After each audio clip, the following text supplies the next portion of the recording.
For this video guys, long time na hindi tayo gumawa ng video. At ito guys, yung ating pagbobote. Update ko kayo sa ating pagbobote savings. Ito ay pinupulot natin itong mga bote na ito dito sa Israel guys. At binibinta natin ito. Ngayon may challenge tayo kung magkano ang kikitain natin. Ito isi-savings natin guys sa loob hanggat sa kaya natin magbinta at mamulot ng mga bote na katulad nito guys. O mga can. Ayan yung mga bote na pwede ditong ibibinta na pwede mo pang mapagkikitaan. Pera pa yan guys, no? So ayan guys, nakaipon tayo ng medyo marami-rami dyan na mga bote, mga can. So ayan, ibibinta natin yan ngayon guys. Excited ako. Ayan. Enough na to siguro guys. Ayan. Tapos dali natin yan. So let's we say guys kung magkano ang kikitain natin dito sa mga bote na naipon natin.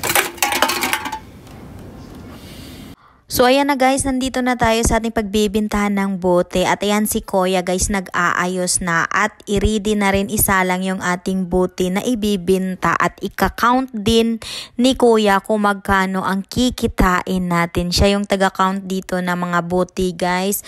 At sa kanya natin ibigay yung ating bote. Ayan na guys, binigay na natin yung mga battle na una yun. Yung sa mga agala yan. Agala sa bag natin yan nilagay guys, no? Kasi ang dami yan at ang bigat guys.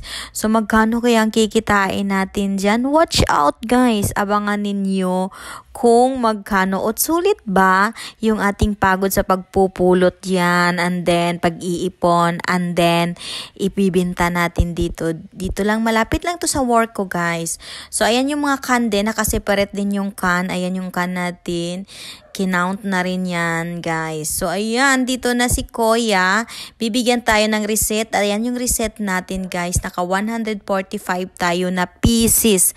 So maging 0.20 cents ang bintahan sa isang piraso. So dito natin kukunin kay Kuya. At ayan guys, binigyan tayo ng 50. And then yung binta natin sa bote is 29 shekel. Binigyan natin siya ng 21 shekel. And then yung kita natin is 29 shekel. Binigyan tayo na kasi ng 50 shekel. At yan na guys, ilagay na natin yung ating savings dyan. November 19 natin yan kinita. 29 shekel. So sa peso, 435. Guys, 29 shekel. So ito na.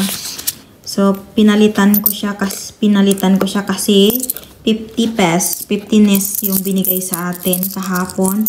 So pinalitan ko siya ngayon para ilagay natin dito sa ating, ayan, sa ating savings, no? Sa ating pagbubuti savings, no? Pagbubuti savings. So, ayan na guys, no? Yung ating lagay natin dyan, 29 shekel. 29 shekel yung kinita natin. Ayan siya. And then, 435 sa peso, guys. Imagine that. So, unahin natin ito lagay.